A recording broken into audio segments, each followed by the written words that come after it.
Lake of Shadows, a mother's dark obsession. Once a loving mother, I had always adored my 13-year-old daughter, Emily. She was my world, my joy, my everything. But one fateful summer day, while we were at a secluded lake, Emily drowned. I was just moments too late to save her, and the sight of her lifeless body being pulled from the water was forever burned into my mind. The tragedy shattered me. I withdrew from the world, consumed by grief and guilt. I replayed the events of that day over and over, each time wishing I could change the outcome. As the years passed, my sorrow twisted into something far more sinister. I became obsessed with the idea of reliving that day, convinced that if I could recreate the circumstances, I could somehow change the past and save Emily. My descent into madness began with the first kidnapping. I took a baby from a nearby town, a place where I was a stranger and wouldn't be recognized. I raised the child in isolation, giving her everything she needed, but never allowing her to leave the confines of my remote, dilapidated house. I named her Emily, dressing her in my late daughter's clothes, and tried to recreate every detail of her lost life. As the girl grew, I was meticulous in my efforts to shape her into a mirror image of my daughter. I celebrated birthdays, took photographs, and even staged conversations that I had once had with my real Emily.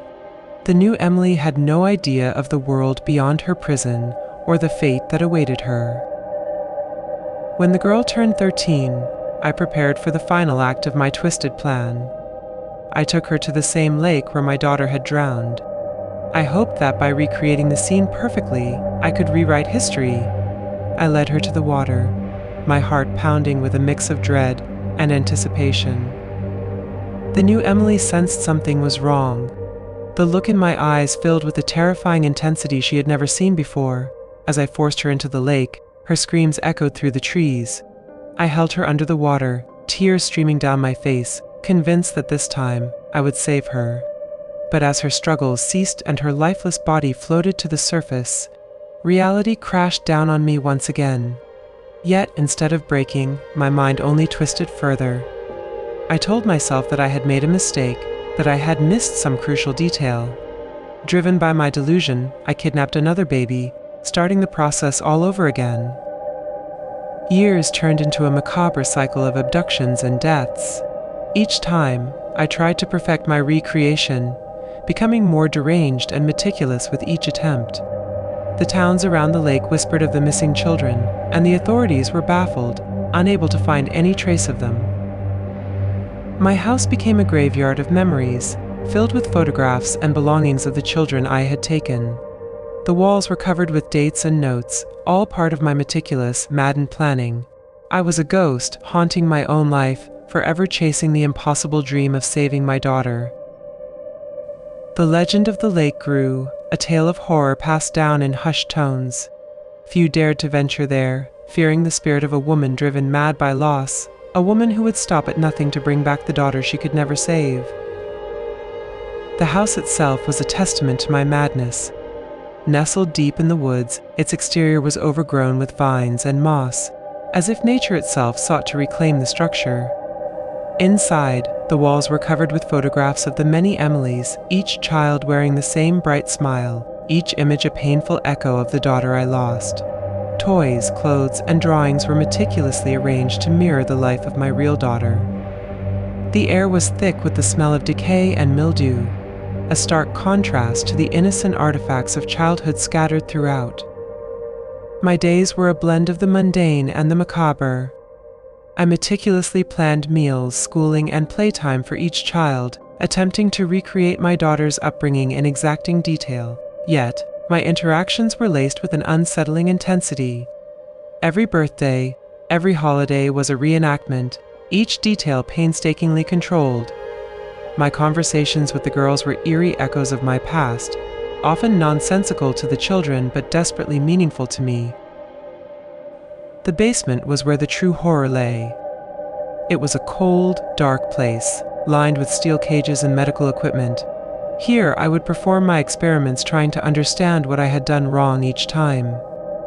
The walls were covered with scribbled notes and diagrams, my delusions manifesting in a chilling collage of madness. The screams and cries of the girls echoed through the house, but there was no one to hear them in the isolated wilderness. One night, I brought home another baby, a girl with curly blonde hair and bright blue eyes. I named her Emily, as I had with all the others. As she grew, she too fell into the pattern I had established. But this Emily was different. She was curious, intelligent, and resourceful. She began to notice the inconsistencies, the strange behavior of her captor, and the locked doors she was forbidden to open. On her 13th birthday, I took her to the lake. The air was thick with tension, the water still and dark, reflecting the ominous clouds above.